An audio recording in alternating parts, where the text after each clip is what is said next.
جنگ جمل اور جنگ صفین، جن میں تقریباً 1.25 مسلمان شہید ہو گئے، جن میں بڑے بڑے صحابہ بھی تھے،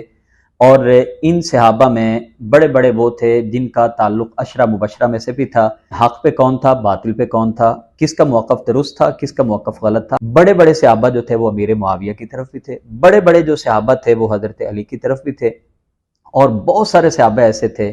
جو درمیان میں تھے جنہوں نے لڑائی نہیں کی۔ عمار بن یاسر کے ساتھ طلحہ بھی شہید ہوئے ہیں، زبیر بھی شہید ہوئے ہیں، اور طلحہ زبیر جو شہید ہوئے ہیں وہ حضرت عائشہ کے ساتھ تھے، وہ حضرت علی کے ساتھ نہیں تھے۔ السلام علیکم۔ صحابہ کرام رضوان اللہ علیہم اجمعین کے بیچ میں جو دو بڑی بڑی جنگیں لڑی گئیں، جنگ جمل اور جنگ صفین، جن میں تقریباً 1.25 مسلمان شہید ہو گئے، جن میں بڑے بڑے صحابہ بھی تھے،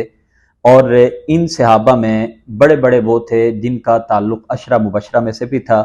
اب ان جنگوں میں ان کے اسباب کیا تھے، اور اس میں حق پہ کون تھا، باطل پہ کون تھا، کس کا موقف درست تھا، کس کا موقف غلط تھا، ہمارے ہاں بے حد اس پہ بحث ہوتی ہے۔ اور پھر انہی جنگوں کو بنیاد بنا کے ہم دیکھتے ہیں کہ ہمارے ہاں جو ایک شیعہ سنی معاملات اور اختلافی روایات ہیں وہ بہت زیادہ بیان کی جاتی ہیں، اور اپنے موقف کو درست ثابت کرنے کے لیے ہم دلائل کا انبار لگانے کی کوشش کرتے ہیں، چاہے اس میں رتب و یابس واقعات ہوں، ضعیف دلیلیں پیش کرتے ہیں، چاہے اس میں کسی صحابی کے ایمان کی نفی ہو رہی ہو، چاہے کسی صحابی کی تکفیر ہو رہی ہو۔ قطع نظر ان باتوں کے ہم اپنے موقف کو ثابت کرنے کے لیے پھر امیر معاویہ کو بھی گالیاں دیتے ہیں، حضرت عائشہ پر بھی سب و شتم کرتے ہیں، حضرت عمر بن عاص کو بھی گالم گلوچ کرتے ہیں، اور بات یہاں پہ ختم نہیں ہوتی، پھر بات آگے امامت تک لاتے ہوئے ابو بکر و عمر اور عثمان تک کو ہم برا بھلا کہہ جاتے ہیں۔ اب آج ہم یہ دیکھیں گے کہ ان میں کون صحیح تھا اور کون غلط تھا۔ کیا حضرت علی کا موقف درست تھا، یا جنگ جمل میں ساتھ حضرت عائشہ تھی ان کا موقف درست تھا؟ کیا جنگ صفین میں حضرت علی کا موقف ٹھیک تھا، یا حضرت امیر معاویہ کا موقف ٹھیک تھا؟ تو ابتدائیہ کے طور پہ یہ بات ذہن میں رکھیے کہ جب حضرت عثمان غنی رضی اللہ تعالی عنہ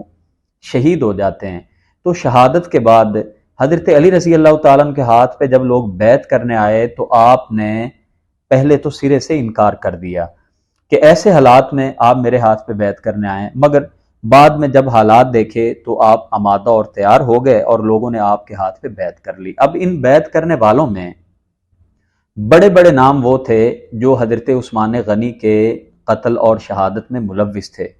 اشتر نخی کی اگر بات کر لی جائے، یا اور جتنے بڑے بڑے نام تھے، عبداللہ بن سبا کی بات کر لی جائے، ان تمام نے حضرت علی رضی اللہ تعالیٰ عنہ کے ہاتھ پہ بیعت کر لی۔ حالات جب خراب ہونا شروع ہو گئے، اور ظاہری بات ہے مدینہ منورہ کے اندر ایک اتنا بڑا فتنہ تھا، فتنۃ الکبریٰ جس کو کہا گیا، تو حضرت عائشہ صدیقہ ان دنوں میں حج پر گئی ہوئی تھی۔ حضرت علی رضی اللہ تعالیٰ عنہ نے ایک فیصلہ تو یہ کیا کہ مدینہ منورہ سے جو کیپٹل ہے دارالخلافہ، اس کو کوفہ منتقل کر دیا جائے۔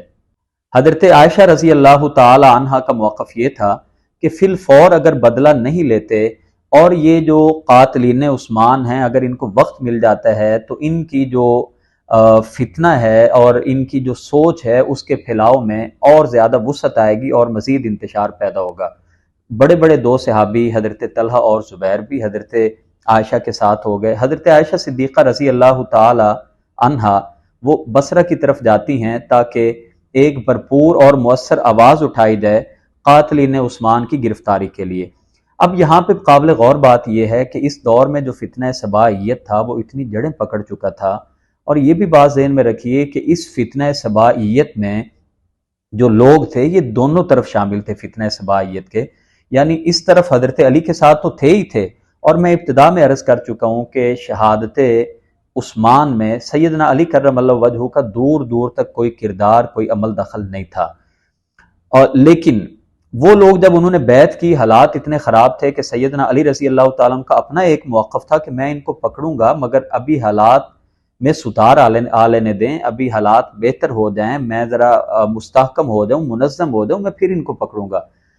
حضرت عائشہ صدیقہ رضی اللہ تعالی عنہ جب بصرہ کی طرف جاتی ہیں تو 4 مہینے گزر چکے ہیں حضرت عثمان غنی کی شہادت کو، 4 مہینے۔ حضرت طلحہ اور زبیر کا یہ موقف تھا کہ 4 مہینوں میں اگر ان کو نہیں پکڑا جا سکا تو آگے مزید اگر ان کو ٹائم دیا جائے گا تو ہمارے لیے، عالم اسلام کے لیے، اسلامی ریاست کے لیے بہت سارے مسائل جنم لیں گے، اور پھر اتنے بڑے صحابی، عظیم صحابی رسول، ایک بزرگ آدمی، 82 سالہ بزرگ، جن کے گھر میں حضور اکرم کی یکے بعد دیگرے 2 بیٹیاں تھیں، ان کو جس انداز میں شہید کر دیا گیا ہے، تو ان ظالموں کو کیفر کردار تک فوری پہنچانا چاہیے۔ اب یہ جو فتنہ سبائیت تھا، یہ حضرت علی کے ساتھ بھی تھے اور فریق مخالف کے ساتھ بھی تھے، پتہ نہیں تھا کہ یہ کس روپ میں ہے۔ اب جو ایک ہمیں روایت ملتی ہے کہ جب ہرقوس جو تھا، جو وہاں پہ کمانڈر ان چیف تھا بصرہ میں، جب اس کو حضرت عائشہ صدیقہ نے گرفتار کرایا تو 6000 آدمی حضرت عائشہ کے لشکر میں سے نکل کے، جنہوں نے کہا کہ اگر ہرقوس کو آپ نہیں چھوڑیں گے تو ہم آپ کا ساتھ نہیں دیں گے۔ اب دیکھیں، قابل غور بات یہ ہے کہ یہ 6000 حضرت عائشہ صدیقہ کے ساتھ آ رہے ہیں، مگر یہ 6 کے 6000 ہرقوس جو اس ساری مہم میں اور فتنے میں شامل تھا، جو قاتلین عثمانوں نے جو ساری سازش بنی تھی، یہ ہرقوس بھی ان میں شامل تھا، اس کا نام آتا تھا اس میں، اور ان سازشیوں میں اس کا شمار ہوتا تھا۔ مگر 6000 آدمی حضرت عائشہ صدیقہ کی فوج سے نکل کے، جنہوں نے یہ کہا کہ ہم جب تک ہرقوس کو نہیں چھوڑا جائے گا ہم آپ کا ساتھ نہیں دیں گے۔ حضرت عائشہ صدیقہ کی مجبوری بن گئی اور اس کو چھوڑ دیا۔ اب پہلی بات تو یہ دیکھیے، یہ 6000 لوگ کون تھے جو عائشہ صدیقہ کے ساتھ آ رہے تھے؟ اس سے سمجھنے میں آسانی ہوگی کہ فتنہ سبائیت کس قدر منظم تھا اور اس کی جو شاخیں تھیں یہ کس طرح پھیلی ہوئی تھیں، حضرت علی کی فوج میں بھی اور دوسری طرف بھی۔ اب دوسری طرف آگے آئیے کہ جب حضرت عائشہ صدیقہ آ جاتی ہیں آگے، تو حضرت عائشہ صدیقہ کے مقابلے پہ جب حضرت علی رضی اللہ تعالیٰ عنہ نکلتے ہیں تو حضرت حسن نے مشورہ دیا اپنے والد گرامی حضرت علی رضی اللہ تعالیٰ عنہ کو کہ آپ ان 2 مردوں اور ایک عورت کے خلاف نہ نکلیں، یعنی ان میں 2 مردوں سے مراد، مرد تو اور بھی بہت زیادہ تھے، ہزاروں میں تھے، لیکن 2 مردوں سے مراد طلحہ اور زبیر تھے جو عشرہ مبشرہ میں سے تھے، اور ان کا ایک بڑا خاص مقام ہے، یہ حضرت عائشہ صدیقہ کے ساتھ تھے۔ تو انہوں نے روکا، لیکن حضرت علی رضی اللہ تعالیٰ عنہ نے ان کو ڈانٹ پلا دی اور کہا کہ تمہاری حیثیت تو لڑکیوں جیسی ہے، یعنی تم جو ہے نا وہ ہمیشہ مجھے اس طرح کا فیصلہ کرنے کے لیے مشورہ دیتے ہو، تو تمہیں شاید ڈر خوف زیادہ ہے۔ تو حضرت حسن رضی اللہ تعالیٰ عنہ کا موقف یہ تھا کہ یہ لڑائی درست نہیں ہے، مگر اس لڑائی کا آغاز کہاں سے ہوا؟ حضرت علی رضی اللہ تعالیٰ عنہ کی طرف سے۔ روایات بتاتی ہیں کہ یہ صلح ہو رہی تھی، صلح فائنل ہو گئی، صلح طے ہو گئی، اور حضرت عائشہ کا ارادہ واپسی کا ہو گیا، اور اس ارادے کے بعد حضرت عائشہ صدیقہ رضی اللہ عنہا کے قافلے پہ رات کے وقت میں حملہ کر دیا گیا۔ اب رات کے وقت اندھیرے میں انہوں نے یہ سمجھا کہ حضرت علی کی فوج نے حملہ کیا، حالانکہ اصل یہ وہ لوگ تھے جن کو پتہ تھا کہ اما عائشہ اور حضرت علی کی صلح کا مقصد یہ ہے کہ قاتلین عثمان کو پکڑا جائے، تو ان کو پتہ تھا کہ ہماری موت سیدھی سیدھی نظر آ رہی ہے۔ تو رات کو ان لوگوں نے حملہ کیا، اور جس میں پھر یہ جنگ ہوتی ہے جس کو جنگ جمل کہا جاتا ہے۔ حضرت عائشہ صدیقہ ایک اونٹ پہ سوار تھیں جس لیے اس کا نام جمل پڑا، تو پھر اس میں بھاری مسلمانوں کا نقصان ہوا۔ اب ایک طرف ہم بات کرتے ہیں کہ بڑے بڑے صحابہ کی شہادتیں ہوئیں، عمار بن یاسر کی شہادت کی بات کرتے ہیں رضی اللہ تعالی عنہ، جن کے بارے میں نبی پاک نے بھی ارشاد فرمایا تھا۔ تو ایک طرف ان کی شہادت کی ہم بات کرتے ہیں، لیکن یہ کتنی بڑی زیادتی ہے کہ دوسری طرف طلحہ زبیر کے جو فضائل ہیں وہ ہم بیان نہیں کرتے۔ تو یہ کیوں نہیں بتاتے کہ حضرت علی کی فوج نے طلحہ اور زبیر کو شہید کیا؟ تو اب ایک بات تو یہ ذہن میں رکھیے کہ طلحہ اور زبیر اور عائشہ جو آئے تھے وہ کبھی بھی جنگ کرنے نہیں آئے تھے، وہ حضرت علی کی جو خلافت تھی اس کو چیلنج کرنے نہیں آئے تھے، وہ ان سے خلافت چھیننے نہیں آئے تھے۔ ان کا موقف یہ تھا کہ فوری طور پہ ان کو پکڑ کے ان سے قصاص لیا جائے اور ان کو مار دیا جائے۔ تو یہ موقف تھا، اس میں کوئی حضرت علی کی خلافت کو چیلنج کرنے والی بات ہی نہیں تھی۔ سو اپنے طور پہ ان کا موقف ٹھیک تھا اس اعتبار سے، اور اس میں کوئی یہ چند صحابہ نہیں تھے، سینکڑوں صحابہ تھے۔ تو آپ اگر ایک طرف حضرت علی رضی اللہ تعالیٰ عنہ کے بے پناہ فضائل ہیں، تو دوسری طرف یہ جو خلافت کا معاملہ تھا اور پھر قاتلین کی گرفتاری کا معاملہ تھا، یہ کوئی عقیدے کا مسئلہ تو تھا نہیں، تو بڑے بڑے صحابہ کی رائے تھی۔ تو ایک طرف سیدنا علی کا بڑا مقام ہے نبی کریم کی نگاہ میں، لیکن جو باقی صحابہ ہیں ان کا بھی جو مقام ہے اس کو بھی ہمیں ذہن میں رکھنا چاہیے۔ دوسری بات آپ دیکھیے، جنگ جمل کے بعد جنگ صفین میں جب حضرت امیر معاویہ رضی اللہ تعالیٰ عنہ سے کہا گیا کہ آپ حضرت امیر معاویہ کو خلیفہ کیوں نہیں مانتے؟ تو انہوں نے کہا میں مانتا ہوں، میں اس میں میری طرف سے کوئی ایسی بات نہیں ہے کہ میں ان کی خلافت کو چیلنج کر رہا ہوں۔ تو کہا گیا کہ پھر آپ ان کے ہاتھ پہ بیعت کیوں نہیں کرتے؟ انہوں نے کہا میں تب تک بیعت نہیں کروں گا جب تک کہ قاتلین عثمان کو نہیں پکڑا جاتا۔ تو انہوں نے کہا کہ آپ مجھے تحریر لکھ کے دے دیں۔ انہوں نے تحریر لکھ کے دے دی۔ وہ جو تحریر تھی وہ لے کے حضرت علی رضی اللہ تعالیٰ عنہ کے پاس آتے ہیں وہ صاحب، اور کہا جاتا ہے کہ وہ رات کا وقت تھا۔ حضرت علی رضی اللہ تعالیٰ عنہ سے ان کی ملاقات فجر کے وقت پہ ہوئی، اور جب انہوں نے وہ خط پیش کیا کہ امیر معاویہ کی یہ ڈیمانڈ ہے کہ میں آج ہی بیعت کرنے پہ تیار ہوں، آپ ان کو پکڑیں تو صحیح، تو روایتوں میں ملتا ہے کہ 10,000 آدمی جامع مسجد کے باہر کھڑا ہو گیا، اور انہوں نے کہا کہ ہم سب قاتلین عثمان ہیں، ہمیں آ کے پکڑو۔ 10,000 آدمی، انہوں نے کہا کہ ہم قاتلین عثمان ہیں۔ پھر اسی طرح دوسرا واقعہ دیکھیے کہ جب حضرت امیر معاویہ رضی اللہ تعالیٰ عنہ آگے آ جاتے ہیں، اور اس جنگ میں بھی جو یہ معاملہ اس کی ابتدا ہوئی، تو اس جنگ سے پہلے بھی حضرت حسن رضی اللہ تعالیٰ عنہ نے حضرت علی رضی اللہ تعالیٰ عنہ کو منع کیا کہ میں آپ کو رائے دیتا ہوں کہ آپ یہ لڑائی والا بازار گرم نہ کریں، مگر حضرت علی رضی اللہ تعالیٰ عنہ کا موقف تھا کہ میں ان سے زبردستی بیعت لوں گا، میں خلیفہ ہوں۔ لیکن ان لوگوں نے جو بیعت ابھی کی نہیں تھی، اب فقہی مسئلہ یہ ہے کہ بیعت توڑ دینے کے بعد وہ بغاوت ہوتی ہے، مگر سارے کے سارے شامیوں نے یا امیر معاویہ نے یا عمر بن عاص نے یا دیگر بہت سارے صحابہ نے، بڑے بڑے صحابہ تھے ان میں، انہوں نے تو بیعت کی نہیں تھی، تو جب بیعت کی نہیں تھی تو بغاوت کس بات کی؟ تو ان کا موقف یہ تھا کہ جب تک آپ ان لوگوں کو گرفتار نہیں کراتے ہم آپ کے ہاتھ پہ بیعت نہیں کریں گے۔ اب حضرت ابو دردہ رضی اللہ تعالیٰ عنہ صحابی رسول ہیں، یہ ملتے ہیں حضرت امیر معاویہ رضی اللہ تعالیٰ عنہ سے، اور ان سے یہی بات کرتے ہیں کہ آپ کو کیا مسئلہ ہے، کیوں آپ اختلاف کر رہے ہیں؟ تو انہوں نے بھی ان سے بھی یہی بات کہی کہ ہماری کوئی لڑائی جھگڑا نہیں ہے، ہماری صرف ایک ہی بات اور ہماری صرف ایک آواز ہے کہ آپ قاتلین عثمان کو گرفتار کریں، نہیں کر سکتے تو ہمیں اجازت دیں، ہم خود کر لیتے ہیں۔ ابو دردہ رضی اللہ تعالیٰ عنہ نے یہ پیغام جا کے حضرت علی رضی اللہ تعالیٰ عنہ کو پہنچایا کہ آپ اگر ان کو قصاص میں قتل کرا دیں تو معاملہ ختم ہو جائے۔ یہ بات یاد رکھنے کی ہے کہ حضرت علی رضی اللہ تعالیٰ عنہ نے کسی موقع پر بھی یہ بات نہیں کہی کہ میں ان سے قصاص نہیں لوں گا۔ وہ ہمیشہ ایک ہی بات کرتے تھے کہ جب تک یہ سارے میرے ہاتھ پہ بیعت کر کے مجھے مضبوط نہیں کر دیتے تو میں ان کا مقابلہ اس انداز میں کر نہیں سکتا ہوں۔ یہ سارے بیعت کر لیں گے تو میں مضبوط ہو جاؤں گا اور ان کو پکڑنا جو قاتلین عثمان ہے میرے لیے آسان ہو جائے گا۔ مگر یہ ایک اپنی اپنی رائے تھی۔ دوسری طرف جو صحابہ تھے وہ سمجھتے تھے کہ ان کو چھوڑ دینا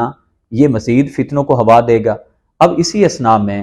ابو دردہ نے جب حضرت علی سے یہ بات کی تو حضرت علی رضی اللہ تعالیٰ عنہ نے یہ بات سن کے ابھی آپ جواب دینا ہی چاہتے تھے کہ یہ بات اتنی زیادہ پھیل گئی کہ کہا جاتا ہے کہ 20,000 کے قریب لوگ نکل آئے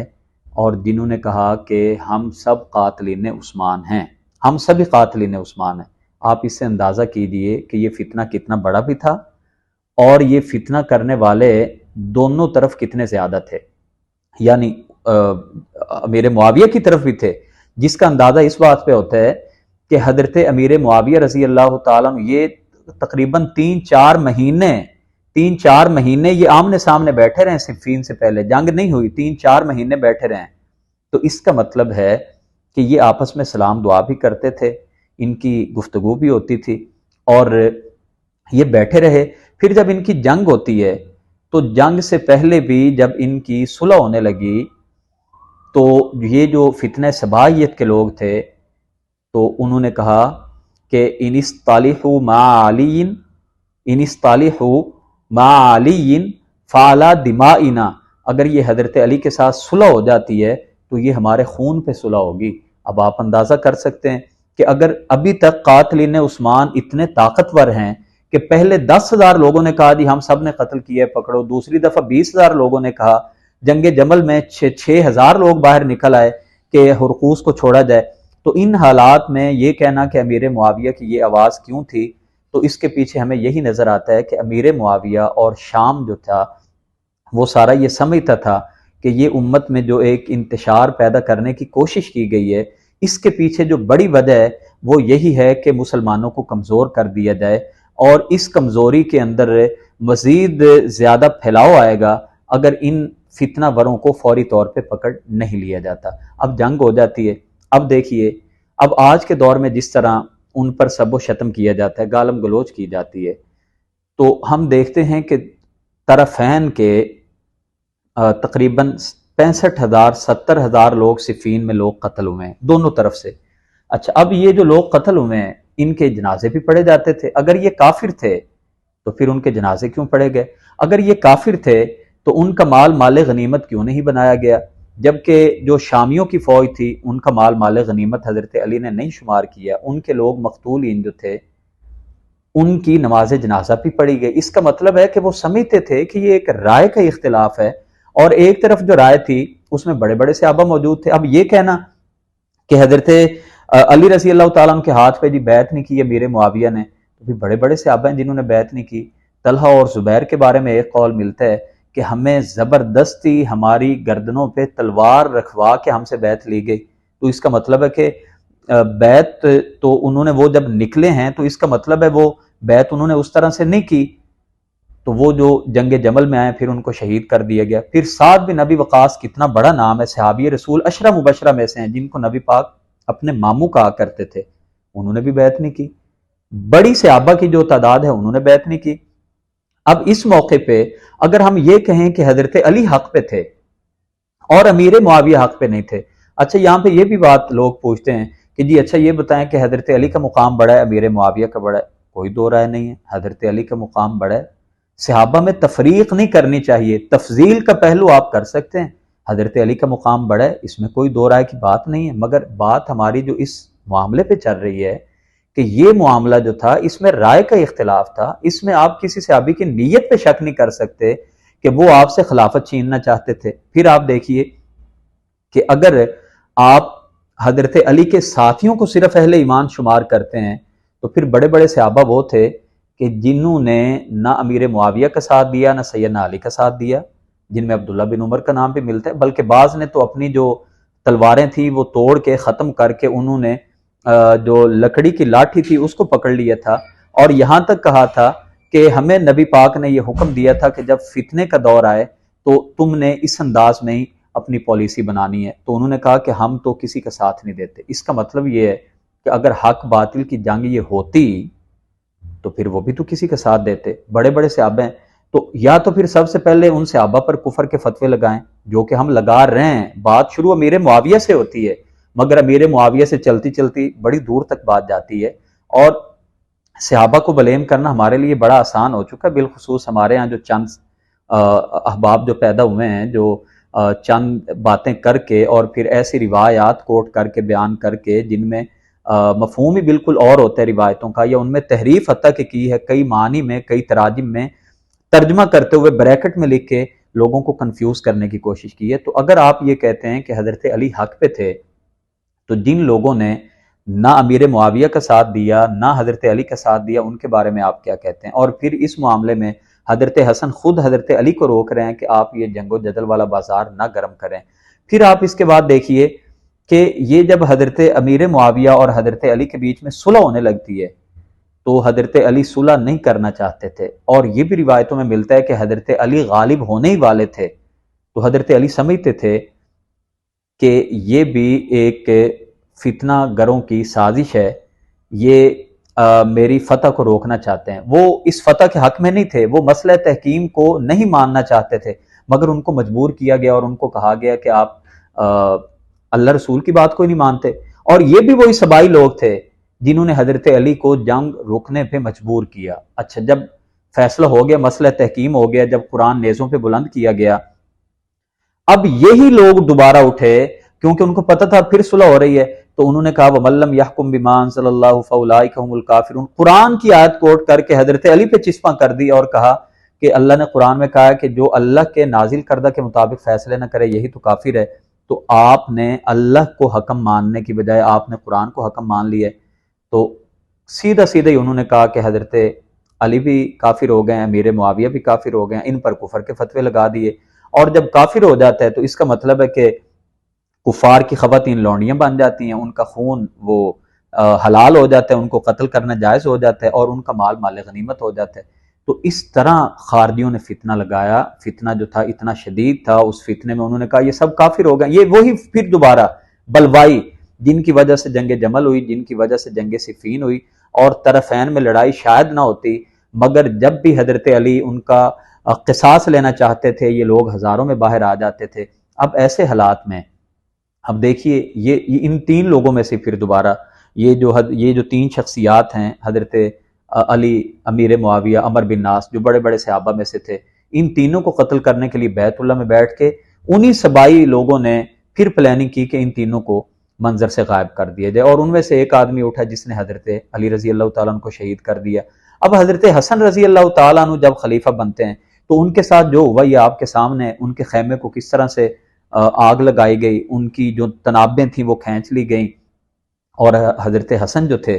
جس واقعے کے بعد وہ صلح کرنے پہ مجبور ہوئے تھے، تو حضرت حسن کا یہ ارشاد گرامی بہت بڑا ہے، وہ کہا کرتے تھے کہ یاد رکھو اگر تو خلافت میرا حق تھا تو میں نے اپنی رضامندی سے یہ خلافت امیر معاویہ کو دے دی، اور اگر یہ حق امیر معاویہ کا تھا تو یہ حق میں نے اس کا حق اس کو واپس کر دیا، تو اگر میرا تھا تو میں اپنی رضامندی سے اعلان کرتا ہوں، اپنا بھی حق دیتا ہوں۔ جب یہ سارے معاملات ہم دیکھتے ہیں تو ہمیں یہی نظر آتا ہے کہ صحابہ کی دو رائے رکھنے والے لوگ تھے، اور صحابہ کی جو رائے تھی وہ اجتہادی تھی،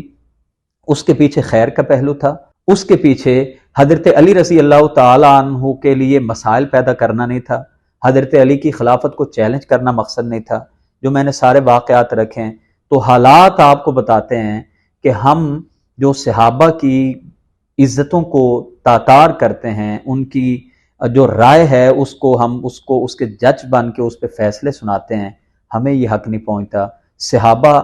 ہزاروں میں موجود تھے، مگر صحابہ کی جو رائے رہی، بڑے بڑے صحابہ جو تھے وہ امیر معاویہ کی طرف بھی تھے، بڑے بڑے جو صحابہ تھے وہ حضرت علی کی طرف بھی تھے، اور بہت سارے صحابہ ایسے تھے